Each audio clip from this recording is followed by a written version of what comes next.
আসসালামু আলাইকুম। স্বাগত জানাচ্ছি খেলাধুলার আপডেট নিউজ ট্রেন ক্রিকেটে।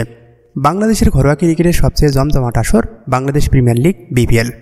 লাল সবুজের ক্রিকেট ভক্তরা প্রতি বছর মুখিয়ে থাকে উত্তেজনাপূর্ণ ক্রিকেট উপভোগ করার জন্য, সেই সাথে নিজের পছন্দের দলকে সমর্থন করার জন্য, যেখানে আকর্ষণের কেন্দ্রবিন্দুতে থাকে নামি দামি ক্রিকেটারদের খেলার মুগ্ধতা। ইতিমধ্যে পরিবর্তন ঘটেছে পুরাতন সরকারের, দায়িত্ব নিয়েছেন নতুন সরকার। তারই ধারাবাহিকতায় বিসিবিতেও আসছে বিশেষ পরিবর্তন। নতুন সভাপতি হিসাবে দায়িত্ব নিয়েছেন সাবেক ক্রিকেটার ফারুক আহমেদ। আর দায়িত্ব নিয়ে তার প্রথম প্ল্যান বিপিএলকে আধুনিকায়ন ও পুরনো জৌলস ফিরিয়ে আনা। সেই লক্ষ্য সামনে রেখে আসছে ধামাকা বিপিএল 2025। বাংলাদেশ প্রিমিয়ার লিগ বিপিএলের 11তম আসর শুরুর আর খুব বেশি দিন নেই।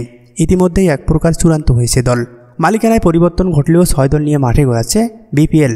10ম আসরের বিপিএলে নেওয়া ফ্র্যাঞ্চাইজিগুলো হলো Comilla Victorians, Fortune Barishal, Khulna Tigers, Rangpur Riders, Sylhet Strikers এবং চট্টগ্রাম চ্যালেঞ্জার্স। উক্ত আসরের প্লেয়ার ড্রাফট সেপ্টেম্বরের মধ্যেই শেষ হবে। মূল আসর শুরু হবে এই বছরের শেষ দিকে অথবা নতুন বছরের শুরুতেই, তবে শেষ করতে হবে ফেব্রুয়ারির আগেই, কেননা ফেব্রুয়ারিতে পাকিস্তানের মাটিতে বসবে চ্যাম্পিয়ন ট্রফির মূল আসর।